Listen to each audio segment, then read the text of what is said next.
নমস্কাৰ আপোনালোক সকলোকে পুনৰবাৰ স্বাগতম জনাই মজিদ বন্ধুসকল পলকতে চামক আজি সন্ধিয়াৰ 7টা গুৰুত্বপূৰ্ণ খবৰ। প্ৰথমটো খবৰ, অহা 9 জুনত অৰ্থাৎ দেওবাৰে ৰাষ্ট্ৰপতি ভৱনত তৃতীয়বাৰলৈ প্ৰধানমন্ত্ৰী হিচাপে শপত গ্ৰহণ কৰিব নৰেন্দ্ৰ মোদীয়ে আৰু তাৰ পূৰ্বে চৰকাৰ গঠন কৰিবলৈ গৈ বাৰে বাৰে উজুতি খাইছে এনডিএ। মন্ত্ৰিত্বক লৈ চলিছে টনা আজোৰা। চৰকাৰ গঠন কৰিবলৈ গৈ বাৰে বাৰে উজুতি খাইছে এনডিএ। মন্ত্ৰিত্বক লৈ চলিছে টনা আজোৰা।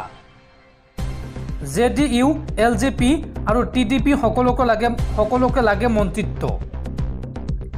বিজেপিয়ে কোনো কাৰণতে নেৰে বিত্ত বিভাগ, গৃহ বিভাগ আৰু প্ৰতিৰক্ষা বিভাগ।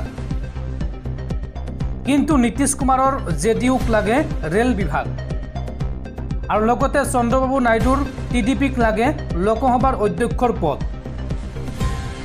লগতে শিক্ষা, স্বাস্থ্য আৰু পথ পৰিবহণত চকু টিডিপিৰ। জেডিএছক লাগে কৃষি বিভাগ। চিৰাগ পাছোৱানৰ এলজেপিক লাগে ৰেল বিভাগ। আৰু এই সন্দৰ্ভত সঘন বৈঠকত মিলিত হৈছে এনডিএ নেতৃত্ব। এতিয়া প্ৰশ্ন হৈছে, তৃতীয়বাৰলৈ প্ৰধানমন্ত্ৰী হোৱাৰ পিছত নৰেন্দ্ৰ মোদীয়ে আটাইকেইটা দলক লগত লৈ চৰকাৰ টিকাই ৰাখিব পাৰিবনে?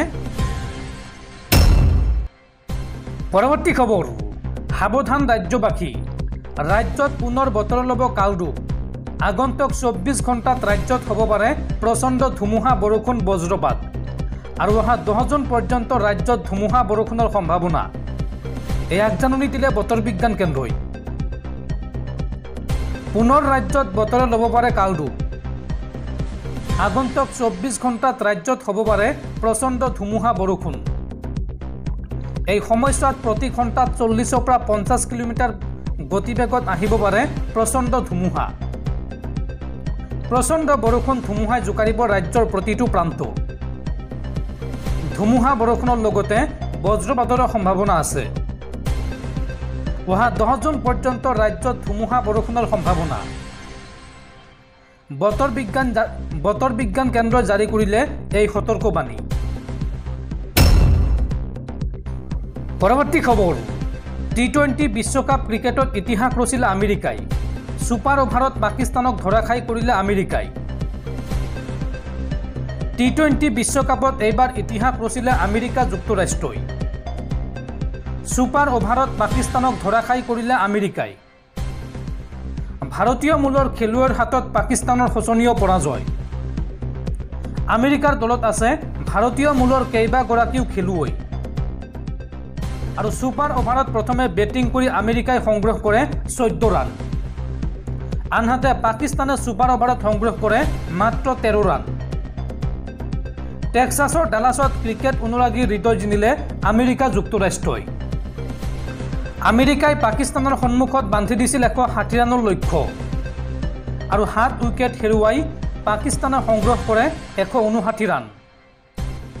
বন্ধুসকল, তাৰপিছত 4 নম্বৰ খবৰটো জনোৱাৰ আগতে আপোনালৈ এটা সৰু ৰিকুৱেষ্ট, যদি তেওঁলোকে এইটো ভিডিঅ'ত লাইক কৰা নাই তেন্তে প্লিজ এটা লাইক কৰি দিয়ক আৰু এনেকুৱা ধৰণৰ নতুন নতুন ভিডিঅ' পাবলৈ চেনেলটো ছাবস্ক্ৰাইব কৰি কাষত থকা বেল আইকনটো প্ৰেছ কৰি ৰাখক। পৰৱৰ্তী খবৰ, চৰকাৰ গঠনৰ পূৰ্বে প্ৰধানমন্ত্ৰী মোদীক চাপত পেলালে কংগ্ৰেছ নেতা ৰাহুল গান্ধীয়ে। লোকসভা নিৰ্বাচনৰ ফলাফল ঘোষণাৰ পূৰ্বে এক্সিট পোলৰ জৰিয়তে শ্বেয়াৰ দুৰ্নীতিৰ অভিযোগ আৰু এই সন্দৰ্ভত তদন্তৰ দাবী কংগ্ৰেছ নেতা ৰাহুল গান্ধীৰ। তৃতীয়বাৰৰ বাবে প্ৰধানমন্ত্ৰী হিচাপে শপত লোৱাৰ পূৰ্বে ৰাহুল গান্ধীয়ে নৰেন্দ্ৰ মোদীক যথেষ্ট চাপত পেলাবলৈ চেষ্টা কৰিলে। নিঃসন্দেহে এই চাপ সৃষ্টিৰ যুঁজত কংগ্ৰেছ অকলশৰীয়া নহয়। সামূহিকভাৱে সমগ্ৰ ইণ্ডিয়া মিত্ৰজোঁটে কঁকালত টঙালি বান্ধিছে। বৃহস্পতিবাৰে সংবাদমেল সম্বোধন কৰি ৰাহুল গান্ধীয়ে কয় যে এক্সিট পোলৰ জৰিয়তে দেশৰ 5 কোটি বিনিয়োগকাৰীৰ পৰা 30 লাখ কোটি টকা লুটি লোৱা হৈছে। এই লুণ্ঠনৰ আঁৰত কোন? নিৰ্বাচনৰ ফলাফলৰ পূৰ্বে প্ৰধানমন্ত্ৰী নৰেন্দ্ৰ মোদী আৰু গৃহমন্ত্ৰী অমিত শ্বাহে শ্বেয়াৰ বজাৰত বিনিয়োগ কৰাৰ পৰামৰ্শ কিয় দিছিল? মানুহক বিনিয়োগ কৰিবলৈ পৰামৰ্শ দিয়াটো প্ৰধানমন্ত্ৰীৰ কাম নেকি? কোন সেই বিদেশী বিনিয়োগকাৰী যিয়ে শ্বেয়াৰ বজাৰত মাত্ৰ 5 কোটি টকা বিনিয়োগ কৰি মাত্ৰ এদিনতে বিপুল মুনাফা লুটি নিলে? সেই বিদেশী বিনিয়োগ কোম্পানীৰ সৈতে বিজেপিৰ নিৰ্দেশিত এক্সিট পোল কোম্পানীটোৰ মাজত সম্পৰ্ক কি? এই প্ৰশ্ন ৰাহুল গান্ধীৰ। ৰাহুল গান্ধীয়ে লগতে কয় যে 30 লাখ কোটি টকাৰ এই শ্বেয়াৰ বজাৰ কেলেংকাৰীৰ বাবে যুটীয়া সংসদীয় সমিতিৰ জৰিয়তে তদন্ত বিচাৰো। এই কেলেংকাৰীৰ পৰা কোনে লাভৱান হৈছে, এই কেলেংকাৰী কেনেকৈ কৰা হৈছে সেয়া বিচাৰি উলিয়াব লাগিব। উল্লেখযোগ্য যে এইবাৰ লোকসভা নিৰ্বাচনৰ সময়ত কেন্দ্ৰীয় গৃহমন্ত্ৰী অমিত শ্বাহ আৰু নৰেন্দ্ৰ মোদীয়ে NDTVত সাংবাদিক সঞ্জয় পুগলিয়াক সাক্ষাৎকাৰ দিয়ে। NDTV এতিয়া ক্ৰয় কৰিছে আদানী গ্ৰুপে। হিণ্ডেনবাৰ্গৰ প্ৰতিবেদনৰ পিছত আদানী গ্ৰুপৰ বিৰুদ্ধে সেবিৰ তদন্ত চলি আছে। সঞ্জয় পুগলিয়াক দিয়া এক সাক্ষাৎকাৰত অমিত শ্বাহে কয় যে 4 জুনৰ আগতে শ্বেয়াৰ কিনি লওক, ই সুদ আপ হ'ব, অৰ্থাৎ সুৰাই দাম বাঢ়িব। পুনৰ প্ৰধানমন্ত্ৰীয়ে সঞ্জয় পুগলিয়াক দিয়া সাক্ষাৎকাৰতে কয় যে 4 জুনৰ নিৰ্বাচনৰ ফলাফল ঘোষণাৰ পিছত শ্বেয়াৰ বজাৰ ইমান আকাশলংঘী হ'ব যে তেওঁলোকৰ সকলো প্ৰগ্ৰেমিং বিফল হ'ব। আৰু এতিয়া ৰাহুল গান্ধীৰ বক্তব্য হ'ল যে প্ৰধানমন্ত্ৰী আৰু গৃহমন্ত্ৰী অমিত শ্বাহে আদানী গ্ৰুপৰ চেনেলত দিয়া সাক্ষাৎকাৰত কিয় এই কথা ক'লে, কিয় 5 কোটি ঘৰুৱা বিনিয়োগকাৰীক উচটনি দিলে, এই প্ৰশ্ন ৰাহুল গান্ধীৰ। আৰু ৰাহুল গান্ধীৰ কাষত বহি কংগ্ৰেছ নেতা জয়ৰাম ৰমেশে কয় যে কালক্ৰম বুজিবলৈ চেষ্টা কৰক। প্ৰথমে মোদী আৰু অমিত শ্বাহে শ্বেয়াৰ বজাৰত বিনিয়োগ কৰিবলৈ ক'লে আৰু ইয়াৰ পিছত এক্সিট পোলত বিজেপি উজলি উঠা দেখা গ'ল।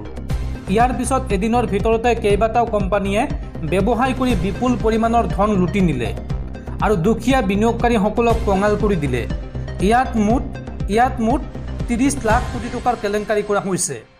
আৰু এই সমগ্ৰ ঘটনাৰ তদন্ত বিচাৰিলে কংগ্ৰেছৰ লগতে বিৰোধী ইণ্ডিয়া মিত্ৰজোঁটে।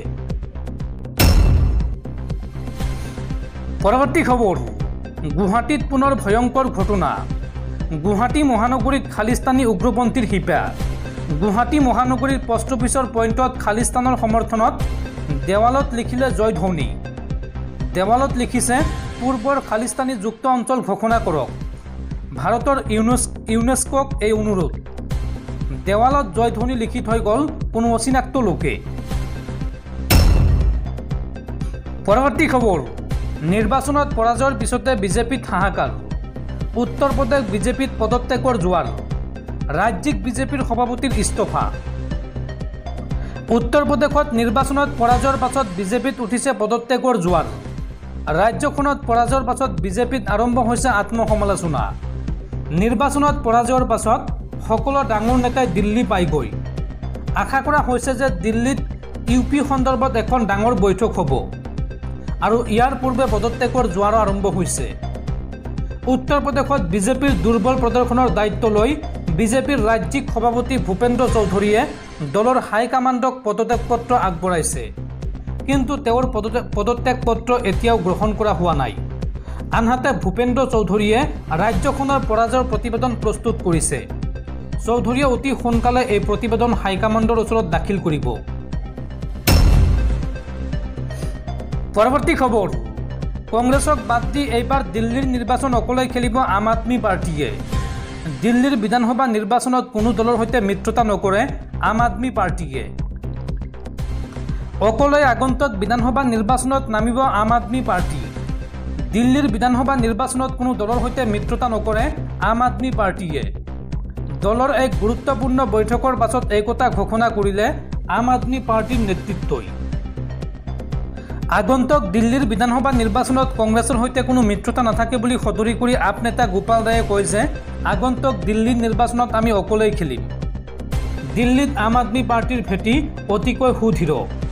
ইয়াৰ উপৰি দলৰ কিছু আভ্যন্তৰীণ ৰণনীতিৰ বাবে আগন্তুক নিৰ্বাচনত আমি কংগ্ৰেছৰ সৈতে মিত্ৰতা নকৰাৰ সিদ্ধান্ত লৈছোঁ, এই ঘোষণা আপ নেতাগৰাকীৰ। উল্লেখ কৰা প্ৰয়োজন যে এইবাৰৰ লোকসভা নিৰ্বাচনত দিল্লীৰ 7খন আসনেই লাভ কৰিলে বিজেপিয়ে। আপ আৰু কংগ্ৰেছে মিত্ৰতাৰে এই নিৰ্বাচনত অৱতীৰ্ণ হৈছিল যদিও কোনো সুফল নাপালে। আপে 4খন আৰু কংগ্ৰেছে 3খন আসনত নিৰ্বাচন খেলিছিল। এইবুলি নিৰ্বাচনত দিল্লী বিজেপিয়ে অকলেই 54.35% ভোট লাভ কৰিলে আৰু ইয়াৰ বিপৰীতে দিল্লীত চৰকাৰ থকা আম আদমি পাৰ্টীয়ে লাভ কৰিলে মাত্ৰ 24.17% ভোট আৰু ইয়াৰ বিপৰীতে কংগ্ৰেছে 18.91% ভোট লাভ কৰে দিল্লীত।